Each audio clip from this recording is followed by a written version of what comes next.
I honestly feel it's not an understatement that the fight right now against Dakota Access Pipeline is monumental, and that we have never seen something like this, and that this is historic not only for us as Indigenous peoples and our struggle for the recognition of our rights as Indigenous peoples, but also for this movement right now. That we have the possibility, and I have the firm belief, that we will stop a pipeline that's carrying over 500,000 barrels of oil per day, that is 60% complete, and we will stop it in its tracks.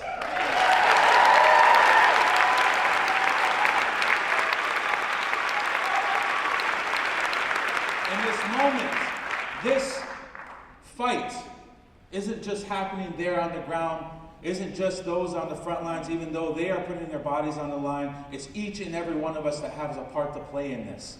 So thank you very much. I'm going to pass it on to my next relative here.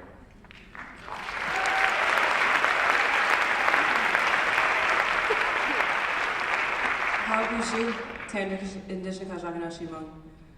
name is Tara Houska. I'm with Honor the Earth, and have been spending almost the last 3 months now out at the Standing Rock Sioux Reservation, standing up for what's right, standing up for what's all.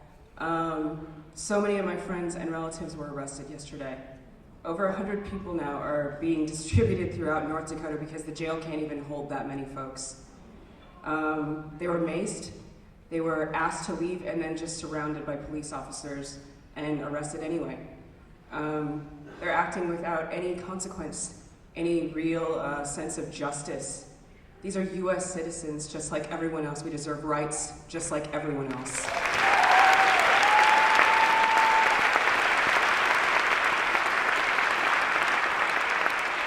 This company has done so many things that have been so egregious, both at a legal level, a human level, a moral level.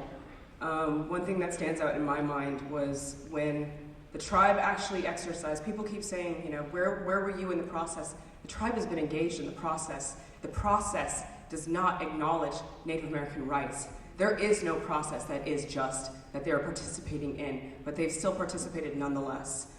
And we watched as the tribe filed and let Dakota Access know, they let the court know that there are sacred sites all the way along the pipeline route, and they identified several of those sites. The following day, Dakota Access skipped dozens of miles in their construction plan to destroy those sites. That's what happened. That is how this company is behaving. And that is how our court is not acknowledging what is bad faith. That is the perfect example of what bad faith is, what bad faith looks like. And that's what they did to these folks. But enough is enough. We are standing together, we are standing strong. There are Indigenous peoples that have come from all over this world, from all over this planet to stand with Dakota Access. There are allies that have come and lended their support, and they're needed. Right now, almost every single person in my camp has been arrested. We're running low on numbers. We need human beings to come out and stand with us. And if you can't, there are other ways you can support. You can go to the Sacred Stone Facebook page. You can go to the Red Warrior Facebook page. There are places where you can donate to send tents, to send legal funds, to try and actually have a method of rectifying this wrong and supporting the people that are out on the ground. You can come to Honor the Earth, you can come to Indigenous Environmental Network. These folks have been out on the ground for months. We've been trying to organize and keep this together. There are so many ways you can help. You can call the Army Corps of Engineers. Please call the Army Corps of Engineers. They're the ones that have the final permitting decision. They're the ones that can stop this project in its tracks. Call them. Call President Obama. Call Hillary Clinton. Where is she on this issue? There are many ways you can participate. Thank you.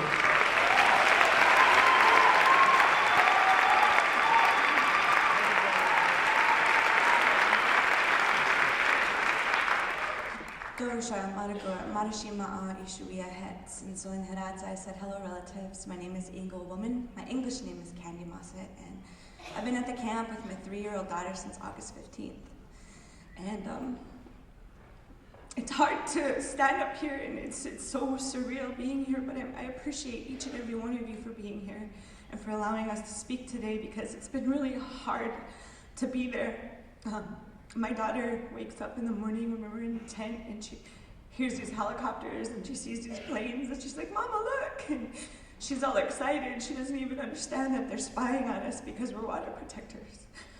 And I go out to pray at these sites, and that's all I'm doing. I'm there and I'm praying, and I'm met with militarized police holding batons, spraying people in the face with these huge cans of pepper spray, and we're unarmed, and we're standing there and we're praying and we're being arrested, and when they take us into the jail cells, they bend us over to look for contraband. They feel everywhere on our bodies to make sure that there's not something we're concealing, which is not legal. They're not supposed to do that if there's no contraband involved. Everybody's being demoralized and dehumanized by these police that are supposed to protect the citizens of this country. And instead they're protecting Energy Transfer Partners and Dakota Access Pipeline. What's happening today and what you see on Facebook and what you see is not the historical thing. It's not what happened to Native Americans back in the day. It's what's happening to us right now. This country is founded on taking our land from us.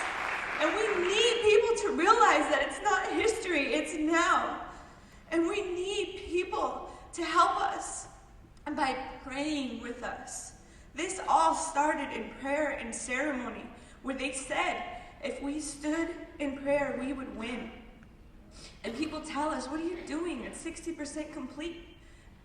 Well, we know that we have a huge fight, and we're not guaranteed to win any fight when we speak up and speak our voice. But we know that we are guaranteed to fail if we don't at least try. And that's what we're doing. We're trying, and we need you all. Come and stand with Standing Rock.